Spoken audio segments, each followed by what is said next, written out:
Hello, Year 12 students. This is Station 11 by Emily St. John Mandel, Section 7, The Terminal. And this section mostly centres around the Clark and those who were left in the Severn City Airport. And it's got a weird kind of timeline because it is sort of 15, 16...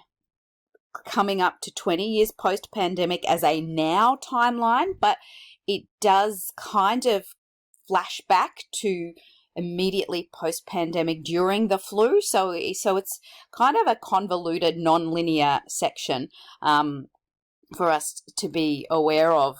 And it begins with the narrative perspective, of course, always the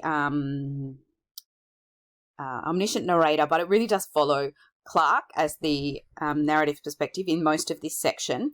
There is a sense of Clark's nostalgia at the realization this is the end of the world, the last time I ate an ice cream cone, the last time I danced in a club, the last time I boarded a plane that actually took off, the last time I ate an orange, and that comes back later.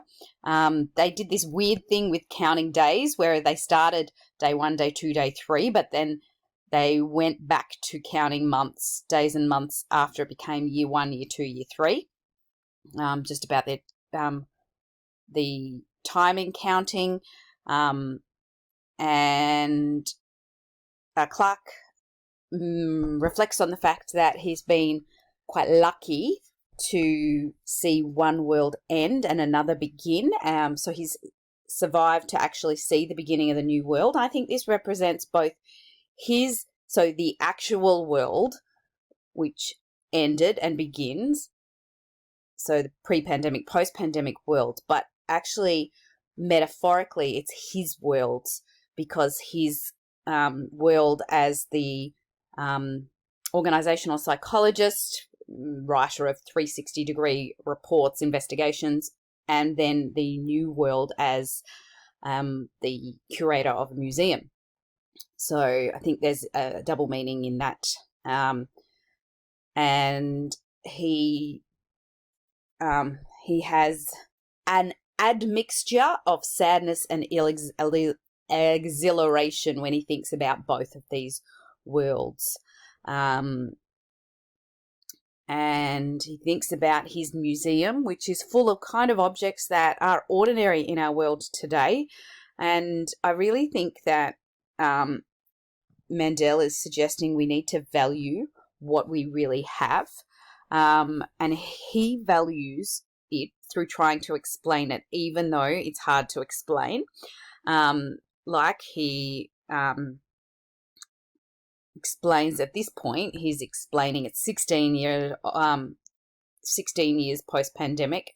He's explaining to this girl who was born in the first year, in the terrible first year, why planes didn't rise straight up, but they gathered speed on a runway.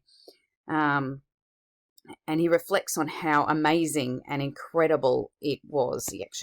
Incredible is a quote there in retrospect, especially the parts to do with travel and communication. And he reflects on the fact that he used to press a series of buttons on a device, and that had connected him within seconds to an instrument over the other side of the world. And these were taken for granted miracles that persisted all around them.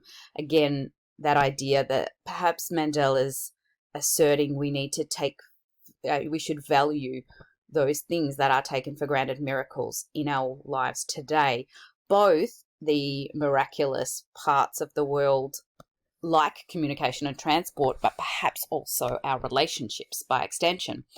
And now he's back in this end of this second decade, and so we've got only 24 or so people who'd remained since the original year 0. There's this mixture of people, so he kind of goes into this flashback section with Clark's flight landed, and there's this mixture of people from Singapore Airlines, Cathay Pacific, Air Canada. So I guess my comment to this would be that this airport, the City Airport, becomes like a microcosm of the world. That's kind of like a small representative of all of the different cultures in Asia, Canada, North America, Europe that exist around the world. And so this is the story here in the flashback of him learning about the Georgia flu. He kind of didn't really follow social media, so didn't know what was happening until he got out of the airport, and then he watched the news of the flu on the television screens in the airport, these 2 late evacuations, and he observes one news report where the newscaster says, "Mel, if you're watching this, sweetheart, take the kids back to your parents' ranch. Back roads only, my love. No highways. I love you so much." Noticing that personal anguish amidst the many stories, these individual moments. Clark, somebody asks him, "Oh, do you know where your wife is?" And Clark, just out of politeness, I guess, pretends the man has asked him where his boyfriend was, and he says that he has no idea. And this begins a section where Clark thinks about his boyfriend. I think his name is Roger. Anyway, Clark, at this point, realizes that he should call he should call everyone he'd ever loved and talk to them and tell them all the things that mattered, but it was apparently too late. I guess my claim here is that Mandel is really showing us that it is people that are what matter most, and that's the claim that I would make. Interesting. So if you look, we're on 235, the bottom of 235. Just an image that I noticed is that, so Elizabeth and Tyler have come on the same plane, and they're stuck in the City Airport as well, in the Sky Miles lounge, which is kind of like, I guess, first class lounge.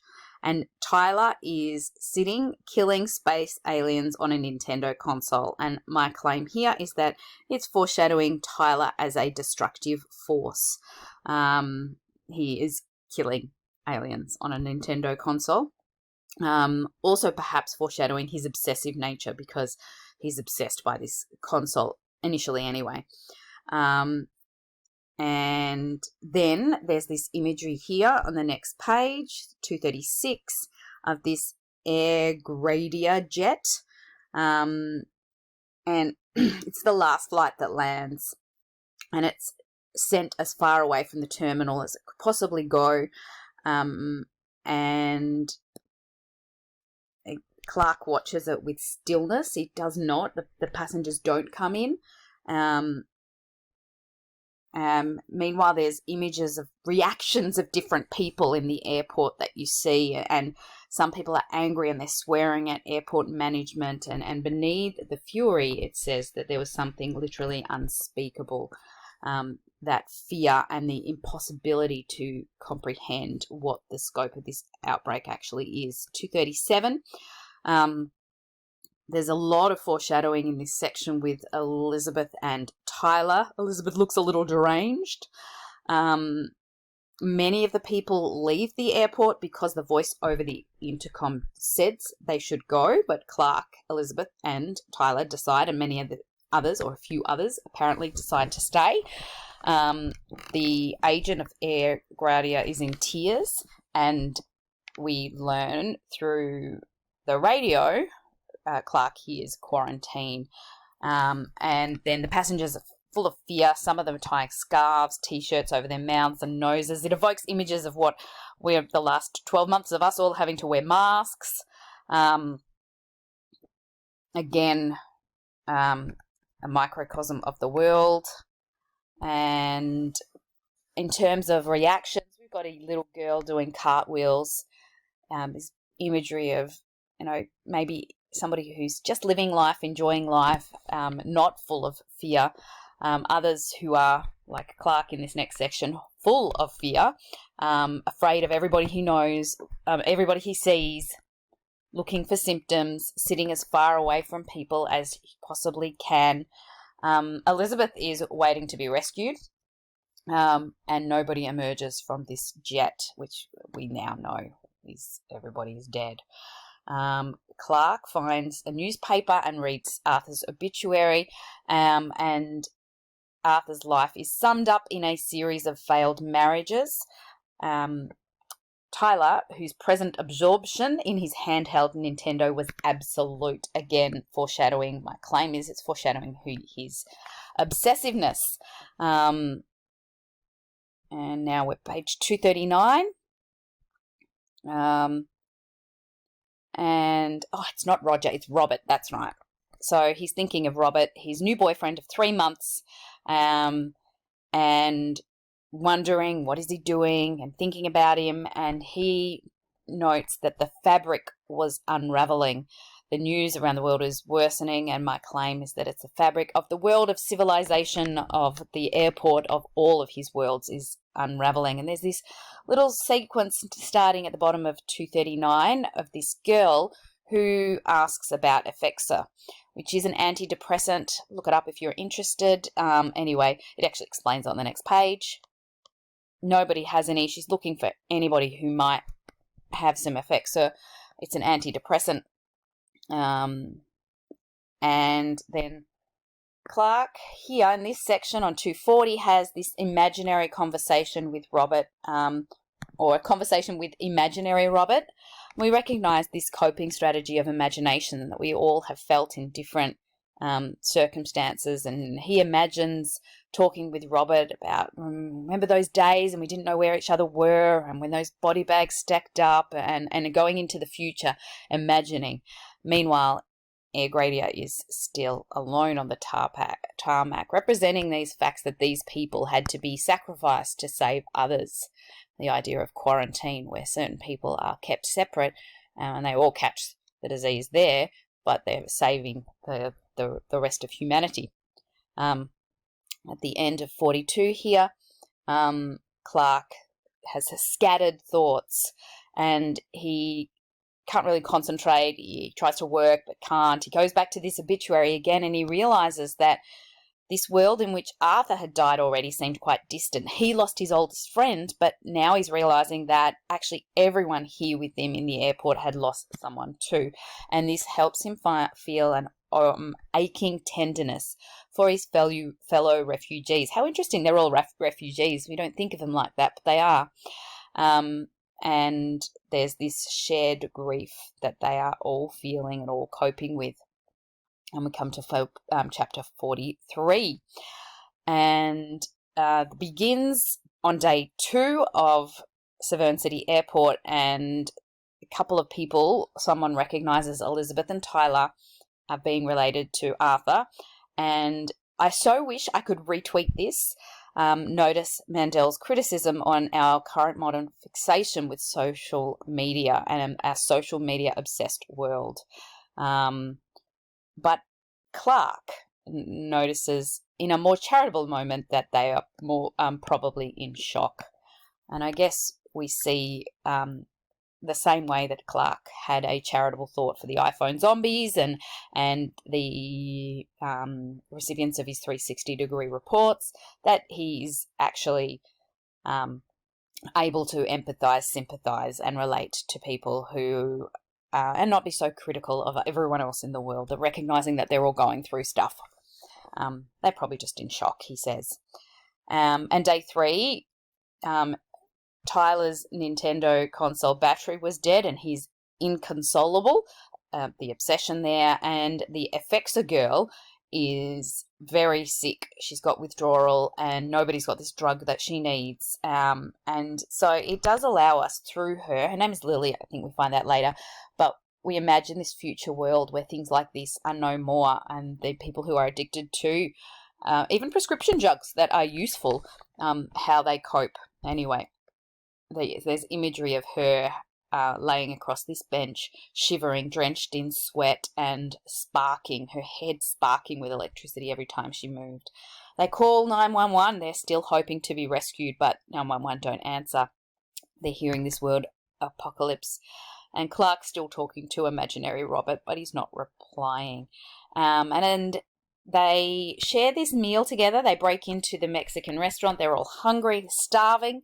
But some of them, they create and make this meal of ground meat, tortilla chips, Some have really mixed feelings. No one wants to be a thief, but they were starving. They don't know what to do. 911's not coming. And then this guy, Max, says, look, just chill the F out. I'll cover it on my Amex card. And he puts his Amex card and nobody touches it for 97 days. This weird world where like plastic money no longer has any value whatsoever. And then they have their first bonfire on the tarmac. Notice the imagery of light, fire, warmth, and hope that continues through the bonfires that they have, and also light and electricity. They're hoping that somebody might come down and save them still. And Clark realizes that this may have been his last orange, an orangeless world they're living in. So this realization of what was lost, along with the people, the random things that are no more. And they break into the gift shop. They need clean clothes, and so they wash their clothes in the sink, and he sees that the laundry hanging to dry on the backs of benches are oddly cheerful, like strings of bright flags, perhaps representing the multiple cultures that exist. And the National Guard's Day 6 still haven't arrived. And the televisions start going off on Day 7. Day 8, they actually start hunting. This guy, Tyrone, who happens to be an agent who's remained in the airport. So they go hunting deer and roast it, and the girl who needed Effexor slipped out through the entrance, and a group of them tried to find her, but they couldn't. She left her suitcase and all her belongings. We learn that her name is Lily, which kind of personalizes that situation. And someone puts her driver's license next to Max's Amex card. Tyler spends his days on his own, reading these comic books again and again and again, over and over again. And Elizabeth sits near him, lips moving constantly in some sort of repeated prayer, foreshadowing his fanaticism, his zealousy. He becomes a zealot, which is another word for a fanatic, not jealousy, by the way, zealousy with a Z. Both the repeated prayer and he's reading the comics over and over again, perhaps represent that. And then the lights go out and they live in daylight and go to bed at sundown, just like in the old days before we had light, electricity. And then there's a story of 3 pilots who decide to, there's 3 pilots. One of them decides he's going to try and take a flight to Los Angeles, which a bunch of people try and get on, or they get on, anyone who lives over that side. And it's just out of this desire to see loved ones, to reconnect, that desire for connection with people who are important to them. There's a whole bunch who get on the plane, and there were 79 who are left in the airport, maybe the last 79 alive on Earth.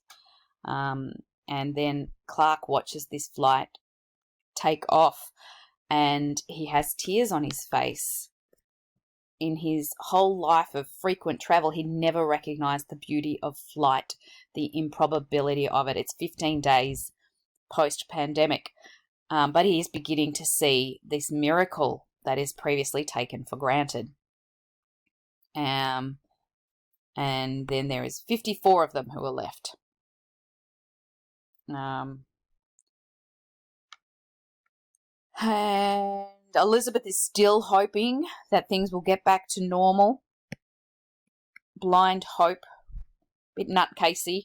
Perhaps refer to it as fanaticism, extreme views. Blind hope might be okay, but nutcasey or nutsy, don't use in your essays. We are at the top of 248 now, and another pilot goes for a reconnaissance, just checking things out, but he never comes back. And there's a sequence here where Elizabeth is asserting that, well, civilization can't have just come to an end, that it always passes. These things are just temporary. There's bumps on civilizations, but it always passes. She remembers a book where everyone thought that all civilization was lost, but it actually wasn't. It was just North America, which is under quarantine. So maybe there's places out the rest of the world, she's sort of saying. Clark's saying, I don't think this is correct, that it started in Europe and has gone everywhere. So it's probably the case that, like, logically thinking, probably everyone in the world has got this virus, but Elizabeth is unshakable in her convictions. Everything happens for a reason. She says this will pass, everything passes. Clark couldn't bring himself to argue with her, but Mandel is condemning this view, this unshakable sticking to views that are clearly irrational, illogical. Clark is careful to shave every 3 days, staying civilized. This description of the men who weren't shaving made me laugh, because I know several people, including my husband, who had a very grizzly bear beard during the lockdown season. So, frankly unflattering, it says. Anyway, on day 27, there's this great section here. Note this. He parted his hair neatly down the middle and shaved off his left-hand side. It's the haircut he had from when he was 17 through 19. Like, he's reclaiming his youth. She, Dolores, who's his friend, raises an eyebrow at him. They had an agreement that she promised to tell him if he was going crazy, losing his mind, and vice versa. But Clark thinks that after all these years of corporate respectability, this haircut makes him feel like himself again. Like he is. Symbolically, this haircut represents him reclaiming his pre-sleepwalking passion from his youth. And Mandel supports this individuality and being true to oneself. In fact, later you'll see Clark's his appearance too. He becomes even more true to who he is. He has 4 earrings and he shaves his hair off, and he kind of becomes like this old punk rocker style. But Mandel clearly advocates for Clark, presents him as a logical, rational character, and she really does encourage us to admire him, therefore encourages us to admire his return to his youth and being true to himself. Anyway, Clark then goes on to say that maintaining sanity requires some recalibration to do with memory and sight. It's like this whole idea of don't think about it, and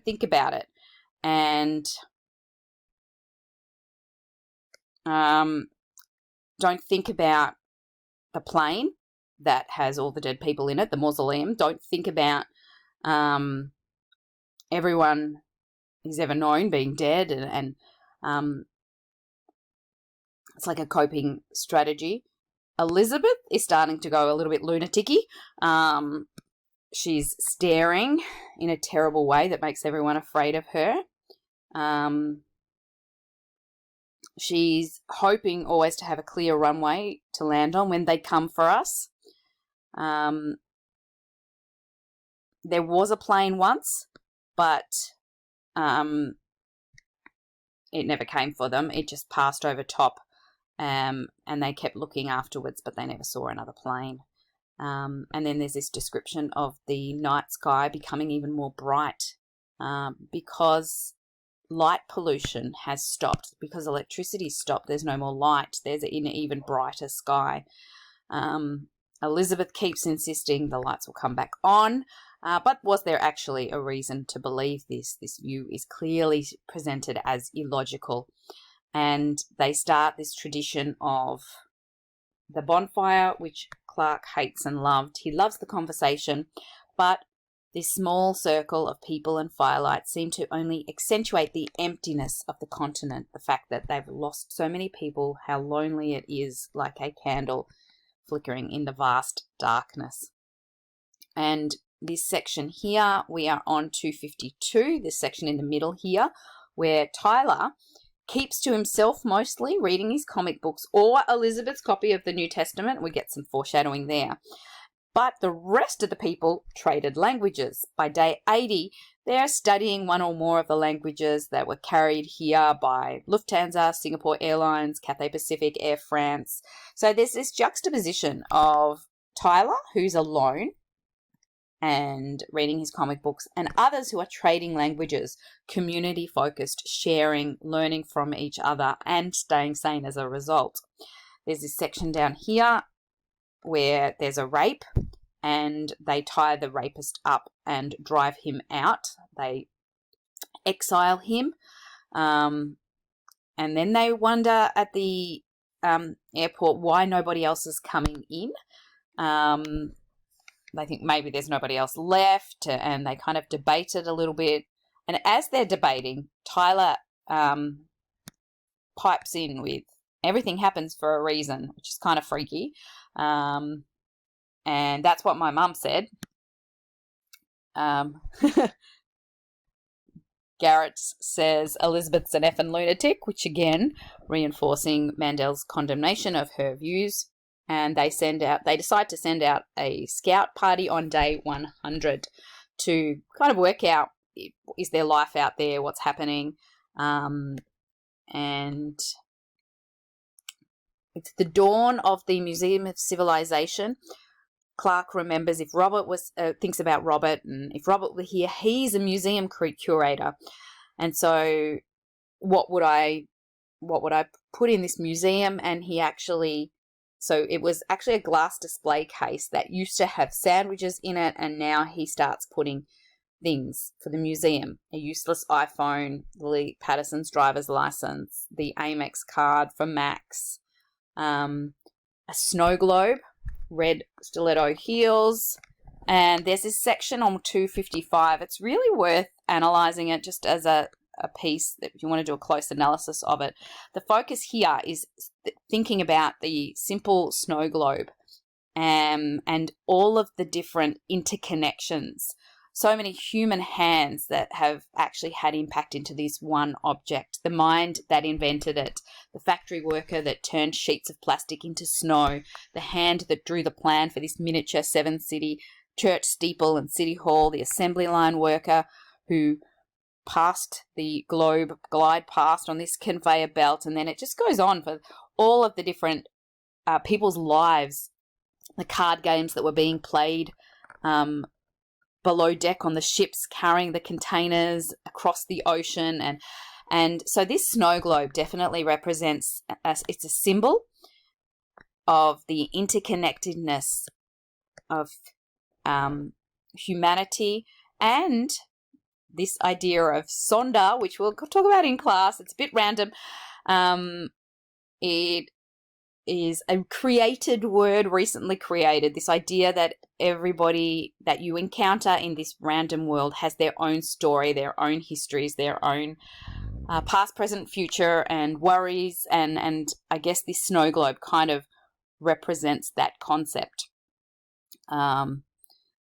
Then when the scouting party comes back, they've got toilet paper and Tabasco sauce and a whole bunch of other things. They said it was really silent out there, and then the first stranger walks in, and he says, 2:57, he was in the hotel and he followed the footprints in the snow. There were tears on his face, and he had thought that he was the only one. And we can get a sense of this incredibly loneliness and emptiness of the world that they now live in.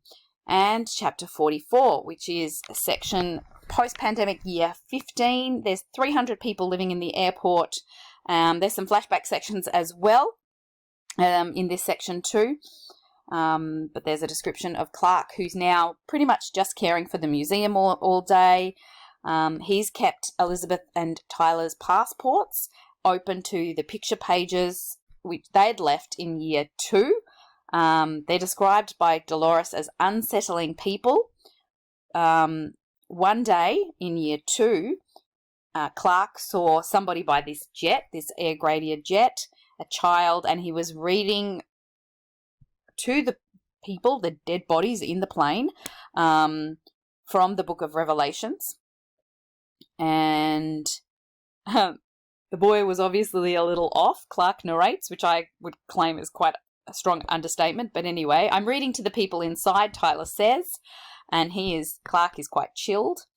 The plane is sealed. Nobody knows if they're going to catch it if they open it up, but they've kept it safe there. And Tyler wants them to know it happened for a reason.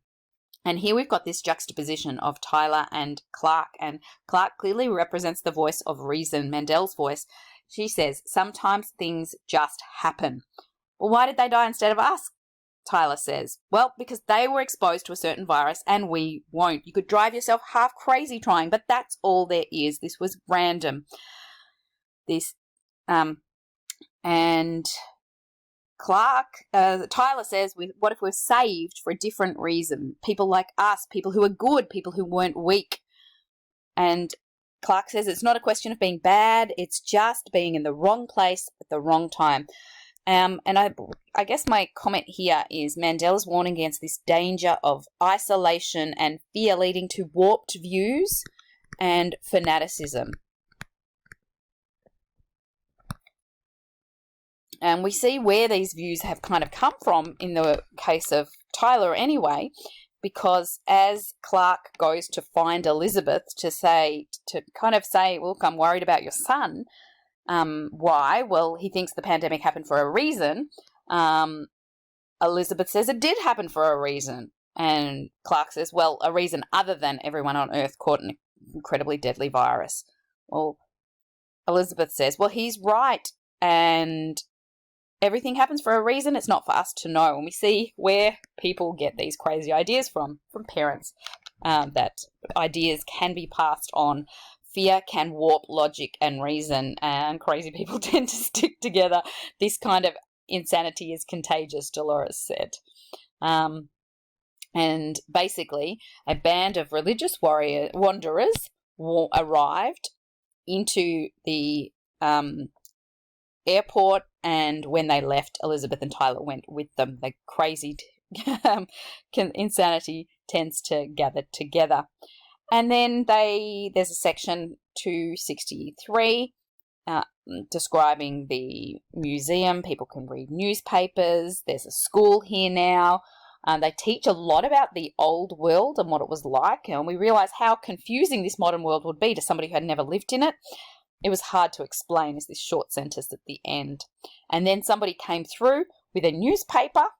And as it describes the newspaper, we know it's actually the newspaper that we've been reading excerpts of.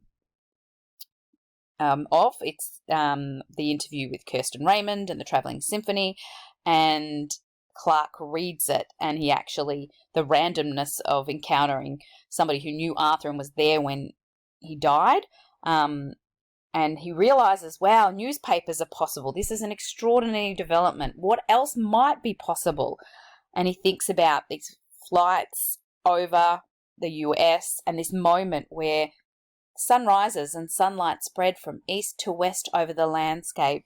And this idea that the sunrise representing hope and beauty, and dawn is reflected in rivers and lakes 30,000 feet below. And even though, of course, in somewhere it's always night and somewhere it's always morning, he has this secret pleasure in the thought that the world was waking up, perhaps representing life after the apocalypse, that there's hope in a future world. Chapter 45.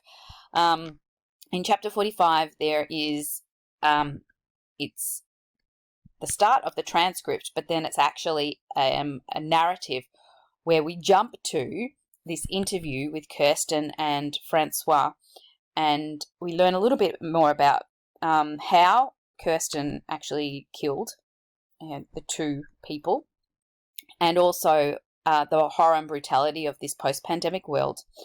So everyone has horror stories. There's stories Viola, and there's basically at the bottom here, we learned that all of the symphony stories were the same in two variations. Either everyone else died, I walked, I found the symphony, or I was so young when it happened, I was born after it happened, I have no memories or few memories of any other way of living, and I've been walking all my life,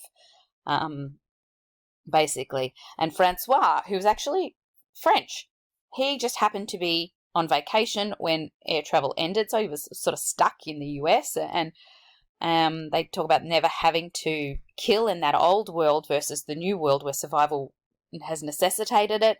And there's this section at the middle of page 267 where Kirsten talks about her brother.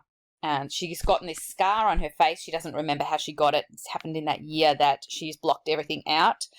Her brother says, it's better if I didn't remember. And she says he was sad because he remembered everything. And he died because he stepped on a nail and died of infection. And she says the reason why she doesn't want to tell and have it recorded is because she collects celebrity gossip clippings, and she recognizes that this death isn't something she wants to be remembered for in years in the future if it's published, etc. And then we can move on to chapter 45. Again, year 15. This is a random section inserted here about Jeevan, who's walked 1,600 kilometres or 1,000 miles all the way to Virginia from Toronto. And this is his story. There's a bit of a flashback and how he met and he married Daria, who he met in Virginia.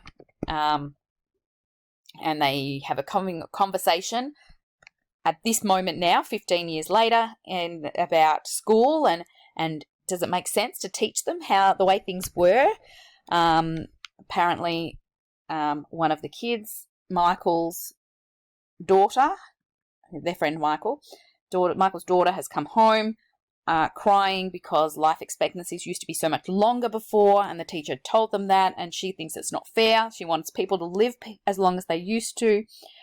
And Daria and Jeevan say that they want to remember the past, but Michael says, well, why?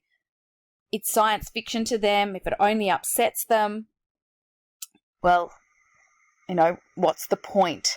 Now we learn a little bit about Jeevan. He likes being the man to whom people turn in bad moments, which is really contrast to his pre-pandemic days. He notices the beauty of nature, fireflies rising, the gentle music of the river, and the simplicity of life is emphasized here. The cicadas in the trees, the weeping willows on the far bank, and this simplicity is actually tranquility is the word the text uses. Michael's saying, look, maybe it's time we stop telling them these crazy stories and let go, which is a good debate to have. What's the value? There must be value in telling, but also value in not telling. So there's probably value in both. 271, this stranger arrives on horseback. His wife has been shot, and we learn that the prophet happened. So he's been shot. The wife has been shot by the prophet. Jeevan is a pandemic who apprenticed to a doctor, but couldn't go to med school, obviously, because it's all post-pandemic.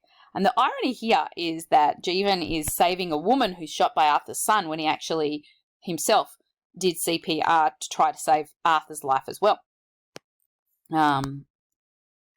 And so we hear these stories of the prophet who's been all over the South. What happened in this case is they were trying to collect guns, and they kidnapped his son and asked for guns in return for the boy. And then they took his wife as insurance. They said, if you give us the guns, we'll give you son, and if nobody comes after us, we'll release your wife. But then 3 hours later, she hadn't come back, and they find her shot. Basically, the prophet wanted her to stay with them, become a wife to one of his men. She said no, so the prophet shot her. And the sequence ends with them saying, look, she'll be all right, for so long as she doesn't catch an infection. And Jeevan thinks about the prophet going north, thinking about where he's come from, Toronto, his memories of King Lear and all that's in the beginning. And then there's this short little sequence where his wife, they took his hand in her own and kiss it gently. It's late, she murmured, come to bed. We get a sense of this warmth, companionship, and fulfillment that Jeevan has in this post-pandemic world that he has discovered, this existence that he has discovered. Page 275. 47. Clark. He's shaved his entire head. He's got 4 rings through his left ear. Mandel praises living one's own style is my comment there. There's a description of the airport in year 19. He releases the 360 reports that he wrote for public viewing, and it's quite interesting. The conversation around these, that's a random section, but my comment here is that Mandel is ridiculing this jargon and the way that people of the business world communicated. They mock some of the phrases used. He's not good at cascading information. What is he, whitewater rafting? They comment. He's successful in interfacing with clients, drilling down to new levels of granularity where we might actionize new opportunities. They're realizing the language used is like full of metaphors. It's unclear. It's jargon. Why do we say in the mix? And then he's like, well, why do we say I'll shoot you off an email, which is on this page here? And Garrett remembers the last conversation that he had. He has a wife and twins in Halifax, UK, I'm assuming, maybe. But the last conversation he had was to his boss. A bouquet of corporate cliches seared horribly into his memory. Let's touch base with Nancy. We should reach out to Bob. Circle back next week. I'll shoot Larry an email. And why do they say this? Why are these words that we use? Garrett's like, I used to write thanks, THX. It's like, why? Was it because it took too much effort to punch in 3 letters and just say thanks? There's a sense of mocking and ridiculing some of the decisions we make to save time, be more efficient, and to make ourselves appear intelligent in the modern world, perhaps. 279. Clark, we get the sense that perhaps Clark is dying. He said he thinks about nodding off unexpectedly, fall asleep for short periods and then longer periods and then forever, like it's a rehearsal of death. And then the end of this chapter, Sullivan, who's the head of security of the Severn Airport, comes in and introduces these new arrivals who are Charlie, Jeremy and little Annabelle, who we know are from the Travelling Symphony. And how they lost their people. We've been separated from our people. They tell the story of the prophet who said he was from here. And this is the point where surely it's been foreshadowed enough that most readers by this point already know, but just in case it is really made very clear to the reader, but we are still inferring.